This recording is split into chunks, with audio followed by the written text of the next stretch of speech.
It was a sunny afternoon at the annual community BBQ, a day filled with laughter, smoky grills, and the sound of families enjoying themselves.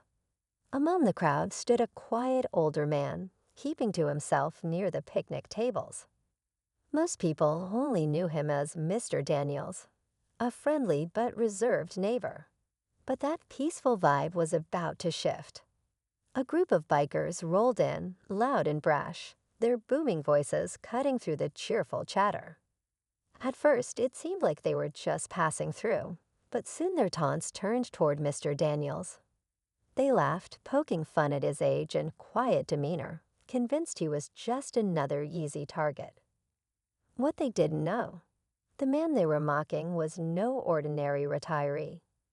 He had a past, one filled with stories of bravery and service they couldn't even begin to imagine. And they were about to find out the hard way. The bikers circled closer, their laughter echoing as they joked loudly about Mr. Daniels' fragile appearance. A few onlookers shifted uncomfortably, unsure if they should step in, but Mr. Daniels didn't flinch. He simply adjusted his cap, a worn military-issue one with faint patches of color that hinted at years of service. If the bikers noticed, they didn't care. One even snatched a soda can off the table, tossing it between his hands as if daring Mr. Daniels to react. But he didn't. Not yet. What the bikers didn't realize was that every move they made was being quietly assessed. Behind those calm eyes, Mr. Daniels was studying their body language, their stance, something he had done countless times before in situations far more intense than this. To everyone else, he seemed unbothered, but inside, memories of his years as a decorated war hero were stirring. The calm before the storm had begun. The crowd at the BBQ grew quieter as more people noticed the tension unfolding. Some whispered to each other, exchanging concerned glances, but no one dared to step forward.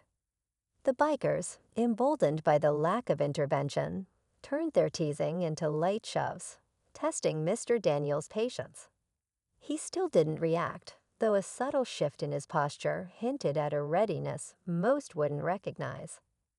A young boy standing nearby tugged at his father's sleeve. "Dad, isn't that Mr. Daniels from the parade last year? The one who got all those medals?"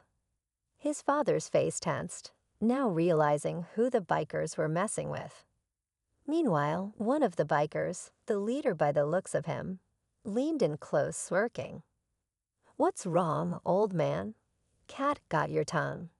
His friends roared with laughter, but Mr. Daniels remained composed. Beneath that calm surface, decades of discipline and training simmered, waiting for the right moment. The bikers continued to press him, their jabs becoming more brazen.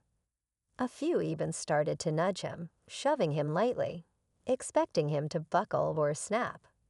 Mr. Daniels' eyes never left them, his grip on the picnic table barely visible, his knuckles white. The sun beat down, the air thick with tension. It was as if the world had gone silent, holding its breath for what might happen next. The bikers, clearly getting a kick out of their game, had no idea they were pushing their luck. One biker reached for Mr. Daniels' cap, snatching it off his head. He laughed loudly, tossing it in the air like a prize. "You should be more careful, Grandpa. You might break something." That was the last straw. The atmosphere shifted instantly. Mr. Daniels stood up slowly, his movements deliberate but fluid, like a man who had spent years honing his reflexes.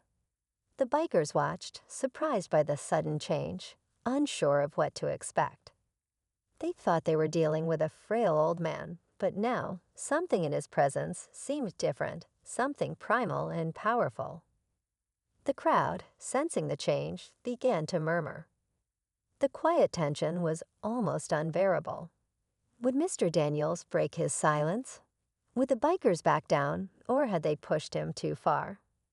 Just as Mr. Daniels stood up, the leader of the bikers took a step back, a flicker of uncertainty crossing his face.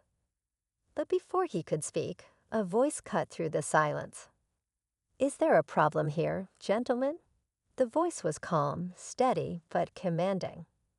A tall figure emerged from the side of the park, striding confidently toward the group. He was dressed in a crisp military uniform, his medals gleaming in the sunlight. The crowd parted as he approached, all eyes now on him. The bikers froze. They recognized the man, though they hadn't expected to see him here. It was Colonel James Donovan, a former high-ranking officer and war hero known for his unshakable composure and history with Mr. Daniels. He'd been a close friend and fellow soldier during some of the toughest battles of their lives. The leader of the bikers blanched, his cocky smile faltering. The tension now doubled, the stakes suddenly much higher. The bikers had no idea what they had just stumbled into. But Colonel Donovan's piercing gaze fell on them, and for the first time, the bikers seemed to realize they were far out of their depth. The crowd, sensing something major was about to unfold, leaned in, waiting for what would happen next. Colonel Donovan's presence sent a ripple through the crowd, the air thick with anticipation. The bikers, now realizing who they were dealing with, started to hesitate. The leader cleared his throat, his bravado waning. "Look, we didn't mean any harm," he muttered, his earlier cockiness replaced by uncertainty. But it was too late. Mr. Daniels, still standing tall, spoke for the first time, his voice low but steady. "You don't get to mock my service or anyone else's. Not here. Not today." He took a step forward, the silence growing heavier with every word. The bikers shifted uncomfortably, but Colonel Donovan stood beside Mr. Daniels, his eyes locked on the group. "This man has seen more in a lifetime than you'll ever understand. You do well to show respect." Just as it seemed the bikers might back down, something unexpected happened.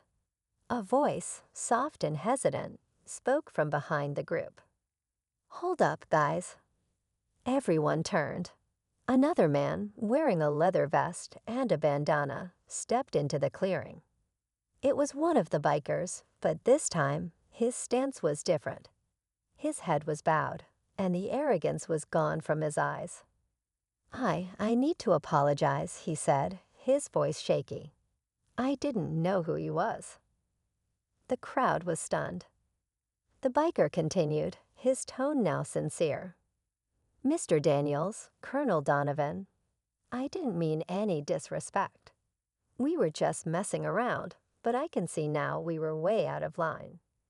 The leader of the bikers looked at his friend, confused, then back at Mr. Daniels. The group stood still, the weight of the moment sinking in. But just as it seemed everything might be resolved, Mr. Daniels smiled, a rare, knowing smile. "It's not just me, son," he said, turning to the other bikers. "There are a lot more like me around. Don't forget that." As the bikers nodded, uncertain of what just transpired, the crowd began to murmur in agreement. The BBQ continued, but the energy had shifted. In the end, it wasn't just a moment of confrontation. It was a reminder that the true strength of any community lay in the respect it held for its veterans, and the bonds formed when pasts were acknowledged. As the bikers quietly stepped back, the atmosphere shifted from tension to reflection. The crowd, once apprehensive, now seemed to stand a little taller, their respect for the veterans growing in that moment. Mr. Daniels returned to his seat, his cap now resting securely on his head, as if nothing had happened. But those who witnessed the exchange would never forget it. The bikers, once brash and loud, now walked away with their heads lower, humbled by the encounter. Colonel Donovan and Mr. Daniels shared a brief nod, a silent acknowledgement of the bond they shared, not just as soldiers, but as men who understood the cost of respect and sacrifice. As the sun began to set over the BBQ, families resumed their conversations, and children ran through the grass, but there was an unspoken sense of unity that lingered in the air. It was a day that would be remembered, not just for the food and fun, but for the lesson on the importance of honoring those who've given so much.